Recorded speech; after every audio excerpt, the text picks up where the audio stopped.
Live from downtown Detroit, home of WDIV and Click on Detroit, Local 4 News at 5 starts now. School leaders asking for help. Coming up, why they say they need $1 billion to the classroom and why they need mental health professionals in schools next year. Warren police shoot a man they say is responsible for several burglaries around Macomb County. What they say happened before they opened fire.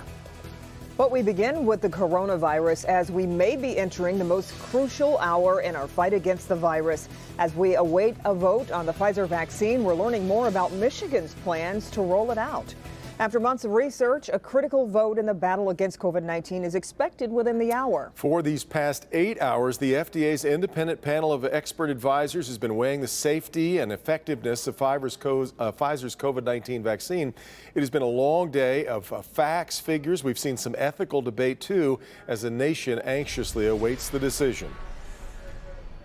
Today, we will be considering whether to make available to millions of Americans an as-yet investigational vaccine that has been developed, tested, and reviewed in record time. It's a meeting of outside experts that is always held before any vaccine can be authorized or approved by the FDA, though this one attracted significantly more attention. One presenter highlighting what's at stake. A randomly chosen U.S. citizen has an average risk of dying from COVID in the next 6 months, that is by the end of May, of roughly 1 in 1,000.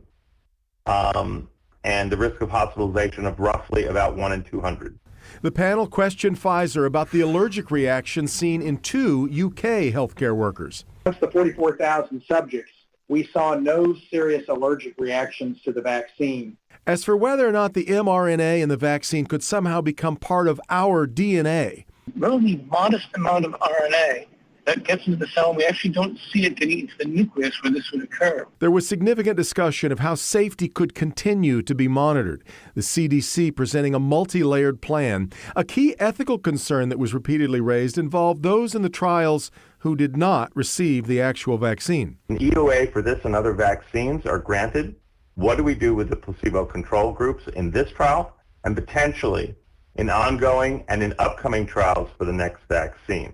If the trial is unblinded, additional follow-up data from the placebo group will be lost. Pfizer says it does plan to offer the vaccine to its placebo group, but those who wish to remain blinded to what they actually received may continue to do so. Now, the panel is expected to vote very soon. In fact, just about any minute here. We will let you know just as soon as they do. The FDA does not have to follow the advice of this panel, but it's expected that they will. If the committee votes yes, that green light from the FDA could come in the next day or so, at which point the vaccines would start rolling out across the country. And then what comes next then after that if the vaccine is given the go-ahead? Well, today Governor Whitmer said the state is working on a distribution plan that will take effect the minute the vaccines arrive here. Rod Maloney is live tonight. Rod, the governor told you they're still finalizing everything.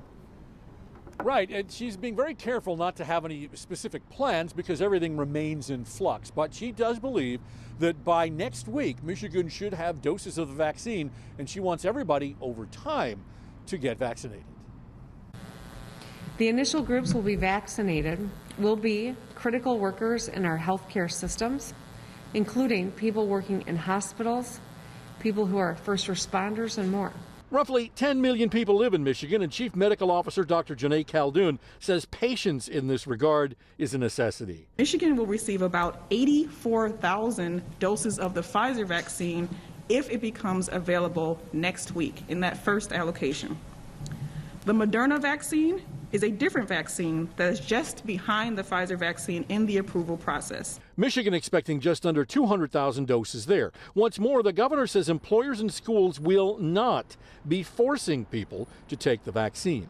I think any employer who is worried about making sure that their workforce is safe and healthy, they should be making plans right now for how they will encourage and or incentivize their employees to get vaccinated. As for the economic devastation COVID has wrought, the governor is looking to the state legislature.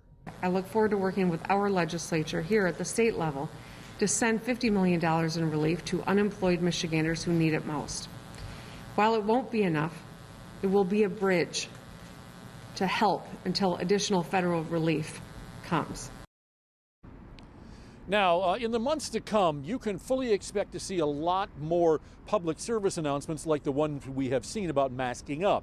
But it will include Blake Griffin and others who will be saying, look, get the vaccine if and when it's available, and they want to educate everybody to also continue masking up. Back to you. Yeah. So, Rod, we know the House is out of session because of COVID cases. What did the governor say about getting this aid to Michiganders? Right. Well, she was very concerned about the House not being in session. She wants them to get back as quickly as possible. She wants to see something done by the end of the year. And she was very specific about restaurants and entertainment venues being able to get some kind of aid because they are certainly in desperate need of having that money. Yeah, they really are. Okay. Rod, thank you. Well, today, Michigan reported another concerning number of deaths. We lost another 182 lives. 132 of those deaths came from a review of records. There were more than 5,900 new cases in Michigan in the past 24 hours. Today, Governor Whitmer also addressed the controversy involving State Rep Cynthia Johnson. Days after receiving racist threats herself, Johnson posted a video where many felt she was threatening Trump supporters. The governor says Johnson has been through a lot. I believe that it is crucial that we show one another some grace right now and some empathy and some compassion. I think that removing her from her committees is too far, truly. And I've reached out and asked the incoming House leadership to reconsider that. Republican legislative leaders have called Johnson's comments unacceptable and un-American, and they say they are investigating. New information into a police shooting that has a man in critical condition tonight. Warren police say a burglary suspect made a promise he wasn't going back to jail before trying to run officers over. This all unfolded overnight at the Knights Inn near 696 in DeQuinder in Madison Heights. Larry Spruill is live there. And Larry, you spoke to Warren's police commissioner about what happened. Yes, I did, Kimberly, and he just really says that that guy was really after his officers. Now, everything happened here at the Knights Inn here in Madison Heights earlier this morning when police say they were following him and watching him for a while. When they moved in to arrest him, he attacked. Everything started around 1:30 early Thursday morning right here at the Knights Inn on DeQuinder Road on the Warren and Madison Heights border. Warren police say officers got to the inn to arrest a 35-year-old man who they say allegedly was a part of a burglary in Auburn Hills, where he allegedly stole a safe and a whole lot more. He's responsible for business burglaries in different cities, including Warren, Fraser, Clinton Township. But Warren Police Commissioner Bill Dwyer says when officers moved in, he attacked. The officers attempted to take him down, arrest him, and that's when he took his vehicle and aimed it at the officers that were on foot, attempting to take them out. Obviously, the officers feared for their lives, and they certainly were in that position that they should fear for their lives. They did use their weapons. Hitting the suspect several times. Dwyer says he had every intention of hurting his officers. He did make a statement that he's not going to go back to prison, so that just adds to my concerns and the fortunate outcome that no officer was killed or seriously injured.